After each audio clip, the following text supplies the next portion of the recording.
Today, many Americans don't like capitalism. Socialism would be better, they say.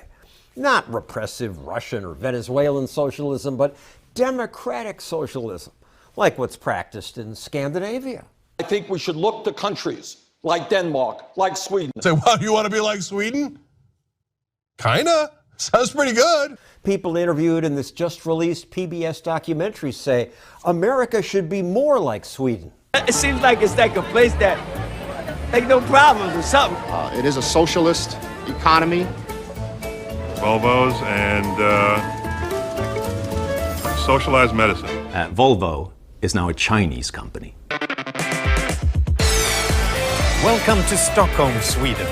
My name is Johan Norberg, and this is where I was born and raised. Johan Norberg made this documentary because he wanted to set the record straight. Sweden is not socialist because the government doesn't own the means of production. To see that, you have to go to Venezuela or to Cuba or North Korea.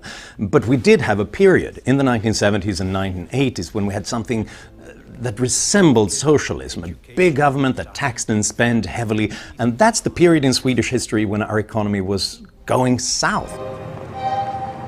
So much so that even socialists complained about the high taxes. Astrid Lindgren, who wrote the very popular children's books, Pippi Longstocking, for instance, she was a social democrat, but she had made a lot of money from her books. She found that she paid 102% in taxes. She wrote this angry essay about a witch who was quite mean and vicious, but not at all as vicious as the Swedish tax authorities. And yet, even though taxes were high, they did not bring in enough money to fund Sweden's welfare state. There were waiting lines to get health care. People couldn't get the pension that they thought that they depended on for the future. At that point, the Swedish population just said, enough, we can't do this.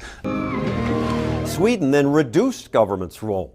They cut public spending, privatized the national rail network, abolished certain government monopolies, eliminated inheritance taxes, and sold state-owned businesses like the maker of Absolute Vodka. Lower taxes, reformed the pension system so that it wasn't unsustainable. The results from the spending cuts and privatization?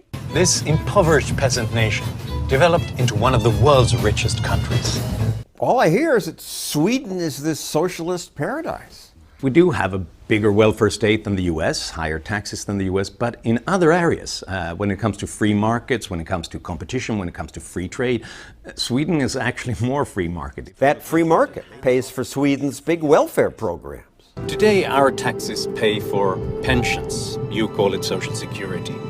For 18-month paid parental leave, government-paid childcare for working families. But having the government manage all of these things didn't work well, so we had to manage it in another way. They privatized. We realized in Sweden that with these government monopolies, we don't get the innovation that we get when we have competition. And this is particularly true for the school system. Sweden switched to a school voucher system that lets parents pick their kids' school and forces schools to compete.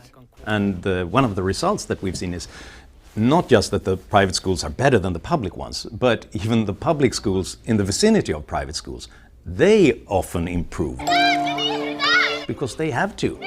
Sweden's version of Social Security was going broke, so Sweden privatized that too. Privatized the pension system. That terrifies people. And obviously that scares people, but when they realized that the alternative was that the whole pension system would collapse, they thought that this is much better than nothing. Now, the bulk of pensions is really contribution defined. So if things are going well for Sweden, pensions are increasing. But if things are going less well, pensions are automatically lowered, which basically takes away from politicians the ability to buy votes by just promising higher pensions and letting future generations pay. And when it comes to taxes, what Sweden does may surprise you. The low-income earners in Sweden pay a lot more than low-income earners in America. So despite the fact that Sweden looks like sort of a socialist country which taxes the rich exorbitantly high, the truth is the opposite. People who earn below average income pay up to 60% in taxes. This is the dirty little secret about the Swedish tax system. We don't take from the rich and give to the poor. We squeeze the poor because they are loyal taxpayers. Not taking more from the rich, school choice, privatization. Sweden is anything but socialist. You can't turn your backs to the well, to the creation of wealth. You can watch the full documentary, Sweden, Lessons for America, at freetochoose.tv.